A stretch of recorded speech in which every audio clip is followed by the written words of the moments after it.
How to fix Threads account not found? Hello guys, if you want to fix this problem, first step, click settings,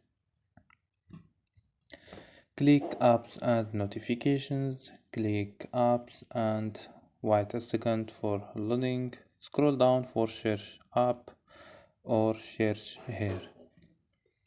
Go to force stop, click OK and go to storage, click clear data and click OK and click clear cache.